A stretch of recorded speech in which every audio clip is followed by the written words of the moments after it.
मैं खुशबू तिवारी भक्ति सागर में आप लोगों का हार्दिक स्वागत करती हूँ। आज मैं आप लोगों को बताऊंगी, कई सारे लोगों के ये डाउट रहते हैं कि अगर हमने शुरुआत में महालक्ष्मी व्रत की पूजा नहीं की है या हम भूल गए हैं किसी कारणवश या फिर हमें याद नहीं रहा या हमारे परिवार में कोई प्रॉब्लम थी, तो क्या हम लास्ट वाले दिन पूजा कर सकते हैं। तो इसका आंसर है कि जी हाँ, आप लास्ट वाले दिन 16 दिन की पूरी पूजा कर सकते हैं। उसमें करना क्या होता है मैं आपको दिखाती हूँ। तो आप देखिएगा, इस तरह से ये दूर्वा है। दूर्वा के मैंने यहाँ पर 16 पौधे लिए हैं। आपको पता ही है कि जो महालक्ष्मी की पूजा होती है उसमें 16 चीज़ों का ही विधान होता है, यानी कि 16 दूर्वा हमें डेली गणेश भगवान को गज को समर्पित करनी होती हैं। 16 दूर्वा और 16 ही अक्षत समर्पित करने होते हैं। तो आपको क्या करना है, लास्ट वाले दिन अगर आप पूजा कर रहे हैं, मानिए आपने शुरुआत में पूजा नहीं की या फिर आप भूल गए हैं, तो फिर आप लास्ट वाले दिन पूजा कर सकते हैं। आप फलाहार कर लीजिएगा। पूजा करने के बाद करना है फलाहार। आपको शुरुआत में आपको नहा धो करके शुद्ध कपड़े पहनने हैं और उसके बाद क्या करना है, जब आप पूजा करें तो आपको पहले तो एक कलश स्थापित कर लेना है, जिसमें शुद्ध लोटे में आपको एक जल लेना है और जल में सुपारी है, चीनी है, एक सिक्का है, हल्दी की गांठ है, इस तरह से कई सारी सामग्री इसमें डाली जाती हैं। तो अगर आप डिटेल में पूरा वीडियो देखना चाहते हैं तो चैनल पर मैंने अपलोड किया है, तो आप वहाँ पर जाकर के देख सकते हैं किस तरह से पूजा की जाती है। जैसे हम शुरुआत में पूजा करते हैं वैसे ही आपको लास्ट वाले दिन पूजा करनी है। तो इस तरह से कलश स्थापित करना है और उस लोटे के अंदर आपको आम के पत्ते मिल जाते हैं तो बहुत अच्छी बात है। अगर नहीं मिल पाते हैं किसी कारणवश तो फिर आपको क्या करना है, अशोक के जो पत्ते होते हैं ना, आप वो भी ले सकते हैं, वो रखने हैं। उसके ऊपर आपको एक नारियल जो होता है, जटा वाला नारियल रखना है, हरा नारियल, सूखा हुआ नहीं रखना है। और उसके ऊपर आपको ध्वजा लगाना है, कलावा लगा करके, और उसको रख देना है। लक्ष्मी जी की प्रतिमा हो, प्रतिमा रख लीजिएगा, तस्वीर मूर्ति जो भी आपके पास हो वो रख लीजिएगा। लेकिन लक्ष्मी जी की ऐसी तस्वीर लेनी है जिसमें गज हो। अगर गज नहीं है तो आप अलग से रख सकते हैं, जैसे कि मैंने अपने पूजा में रखा हुआ है, आप वीडियो चेकआउट कर सकते हैं। वैसे आप गज रख लीजिए। और उसके बाद सबसे पहले हमें स्नान कराना है। माता लक्ष्मी को स्नान कराएंगे, गज को स्नान कराएंगे और उसके बाद वस्त्र समर्पित करेंगे, माता रानी को चुनरी देंगे और इसी तरह से गज को भी हमें वस्त्र समर्पित करने होते हैं। कलश का तिलक करेंगे। तो ये पूजा हमें करनी है। इस तरह से पूजा करेंगे, दीप प्रज्वलित करेंगे, धूप लगाएंगे, जो भी आपके पास फल हो फल रखिएगा, मिठाई है मिठाई रखिएगा। और लास्ट वाली जो पूजा होती है उस दिन मीठी पूड़ी और सादा पूड़ी बनती है, जिसमें 16 पूड़ी बनती हैं।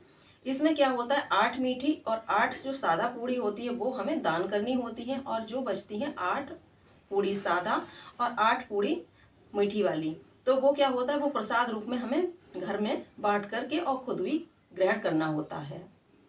इस तरह से होता है। और 16 ही आपको क्या करना है, अक्षत लेने हैं। जैसे कि हम डेली ये 16 दूर्वा चढ़ाते हैं, तो 16 दूर्वा 16 दूर्वा हमें लेनी है। तो इस तरह से 16 दूर्वा का आप एक इस तरह से इसमें धागा बांध करके बना लीजिए। तो 16 ये हो गई। इसी तरह से 16 जगह आपको इतनी इतनी दूर्वा लेनी है, मतलब 16 दूर्वा के आप इस तरह से बंडल बना लीजिएगा इस तरह से। और 16 लेने हैं, 16 अक्षत करके आप रख लीजिएगा, 16 दिन के काउंट करके अलग एक बर्तन में, तो वो हमें लेने हैं। तो इस तरह से आप लास्ट वाली पूजा जो होती है तो हमें समर्पित कर देना होता है। दूसरी चीज मैं बताती हूँ, आप देखिएगा, ये धागा है, ये धागा है, इसमें 16 गांठें लगाई जाती हैं। तो अगर आप डेली पूजा करते हैं तो आप गांठ लगा ही लेंगे। अगर नहीं करते हैं, लास्ट वाले दिन कर रहे हैं, तो भी आपको इस तरह से 16 सूत का एक डोरा बनाना होता है। इसे डोरा बोला जाता है। धागा जो होता है, 16 धागे होते हैं इसमें। तो 16 धागे लेने के बाद क्या करना है, इसमें हमें 16 ही गांठें लगानी होती हैं। 16 गांठें लगा करके आपको क्या करना है, गज को समर्पित कर दीजिएगा जब तक आप बाकी की पूजा करते हैं। जब आपको कथा पढ़ना है तो आपको ये धागा अपनी कलाई में, यानी कि आपको अपने बाएं हाथ में, इसमें यानी कि लेफ्ट हैंड में इस तरह से बांध लीजिएगा, यानी कि लगा लीजिएगा, लपेट लीजिएगा, जैसे भी आप चाहें। ये धागा जब हाथ में रहता है तभी हमें पूजा करनी होती है। पूरी हम कथा पढ़ेंगे, आरती करेंगे, भगवान का छोटा सा एक हवन भी करते हैं लास्ट वाली जब पूजा होती है। जो भी हम प्रसाद बनाते हैं वो हम प्रसाद माता लक्ष्मी को और गज को समर्पित करते हैं कि हे माता रानी, मेरा प्रसाद स्वीकार करना, मैंने जो प्रसाद बनाया है मैं आपको समर्पित करती हूँ। इस तरह से आहुति आपको डालनी है। हवन जो करना है, घर में छोटा सा ही हवन कर लेते हैं हम लोग, तो वैसे ही आप कर लीजिएगा। उसमें धूप सामग्री आप सारी चीज़ें लीजिएगा और हवन करने के बाद आपको आरती करनी होती है। और इसमें लास्ट वाली जो पूजा होती है उसमें 16 श्रृंगार का सामान होता है। अच्छा, एक डाउट और है, सारे लोग हमसे कमेंट करके पूछते हैं, कई सारे लोगों ने पूछा है क्या मैम हमें 16 चीज़ें लेनी होती हैं? तो देखिए, अपनी श्रद्धा के अनुसार आप ले सकते हैं भाई। हर इंसान ऐसा नहीं है कि 16 चीज़ें कर सके। तो आपको क्या करना है, एक साड़ी लेनी है, सिंगल सामान जो होता है स्वयं का वो लेना है, एक सिंदूर लेना है, एक बिंदी का पत्ता लेना है, महावर लेना है, महावर की जो डिब्बी आती है वो लेनी है, बिछिया एक जोड़ी लेने हैं, जैसे कि जो चलते हैं पूजा में 3-3 बिछिया चलते हैं, तो 6 बिछिया हमें लेने होते हैं। चूड़ी हो गई, नेल पेंट हो गई, मेहंदी हो गई, काजल हो गया, बहुत सारी चीज़ें श्रृंगार की होती हैं। इसे काउंट कर लीजिएगा, 16 चीज़ें होनी चाहिए। अब कई सारे लोगों का ये डाउट रहता है कि मैम 16 चीज़ें होती हैं, तो हर इंसान इतना नहीं कर सकता है, माता रानी सब जानती हैं। तो आप हर साल इतना इतना करके करते रहेंगे, तब भी आपकी पूजा पूर्ण हो जाएगी। तो आपको एक साड़ी ब्लाउज रखना है और उसके ऊपर श्रृंगार का सामान रखना है। तो उम्मीद करती हूँ कि आप लोगों का जो सवाल था, क्वेश्चन था, उसका आंसर आप लोगों को मिल गया होगा।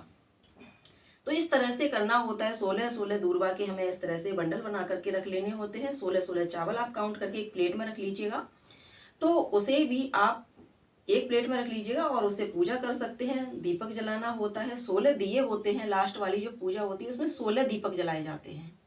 चाहे आप आटे के दीपक बना लें या फिर जो मार्केट से दीपक मिलते हैं ना मिट्टी वाले, तो वो आप दीपक ले सकते हैं। और एक दीपक जो होता है प्रज्वलित किया जाता है पूजा जब हम शुरुआत करते हैं उससे पहले। जो आरती होती है ना घर में हम पूजा करते हैं, वही आरती वाला दीपक होता है, वो हमें सबसे पहले प्रज्वलित करना होता है। और उसके बाद में जब हम कथा पढ़ते हैं तो कथा पढ़ने के बाद में हमें 16 दीपक जलाने होते हैं और 16 दीपक जला करके ही आरती की जाती है। उम्मीद करती हूँ आप लोगों को अच्छे से समझ में आ गया होगा। और कथा पढ़ने के बाद, आरती करने के बाद ये जो धागा होता है, कई लोगों के सवाल होते हैं कि मैम इस धागे का हमें क्या करना है। तो मैं बता दूं, इस धागे को आपको पूजा आप जैसे करें तो आपको ये धागा हाथ में रखना है। और उसके बाद जैसे कि हम नित्य क्रिया करते हैं, डेली के काम करते हैं, बच्चे छोटे होते हैं, पॉटी सुसु भी जाते हैं, तो हमें तो सारा काम करना होता है ना। ऐसा तो है नहीं कि हम पूजा करते हैं तो हम और कोई काम नहीं करेंगे, ऐसा नहीं होता है। तो हमें क्या करना है, पूजा के टाइम धागे को अपने हाथ में रखना है और पूजा करने के बाद धागे को हम निकाल करके माता लक्ष्मी के और गणेश जी के चरणों में समर्पित कर देते हैं। क्योंकि धागा हाथ में रहेगा तो ये खंडित हो जाता है। कि पॉटी सुसु हम लोग भी जाते हैं, बच्चे भी होते हैं घर में, अगर आपके बुजुर्ग कोई हैं तो उनकी भी सेवा करनी होती है, तो फिर इतना गृहस्थी में नहीं हो पाता है। तो आप क्या करें, धागे को निकाल करके रख दें और लास्ट वाली जो पूजा होती है उस दिन भी आपको पूजा करके धागे को रख देना है। धागे को आप संभाल करके रखिएगा। कोई एक बॉक्स लीजिएगा छोटा सा, उस बॉक्स में आप धागे को एकत्रित करके रखते जाइएगा। हर साल इसी तरह से हमें पूजा करनी होती है। इस तरह से पूजा की जाती है। और जो दक्षिणा होती है वो आपको जरूर रखनी चाहिए। कई सारे लोगों के सवाल होते हैं, मैम ये जरूरी होता है, इससे क्या होता है, ये हम क्यों करते हैं। तो ये इसका सवाल है कि ये हम इसलिए करते हैं क्योंकि दक्षिणा चढ़ाने से ये होता है, जो भी हमारी पूजा में गलती हुई हो, भूल चूक हुई हो, प्रभु मुझे माफ़ करना, मेरी पूजा को स्वीकार करना। जो भी मेरे से जाने अनजाने में कई सारी होती हैं ऐसी गलतियां जो हम नहीं जान पाते हैं, क्योंकि हम भी इंसान हैं, तो गलती हो जाती है लेकिन हम उसे समझ नहीं पाते हैं। लेकिन भगवान जो होते हैं अंतर्यामी हैं, तो माता रानी सब कुछ समझ जाती हैं। तो आपको क्षमा याचना जरूर करनी चाहिए। लास्ट में माता रानी के पैर छुएंगे। और जो श्रृंगार का सामान होता है, कई सारे लोगों के सवाल होते हैं कि इसका हमें क्या करना है, तो इसका भी मैं आपको जवाब दे देती हूँ।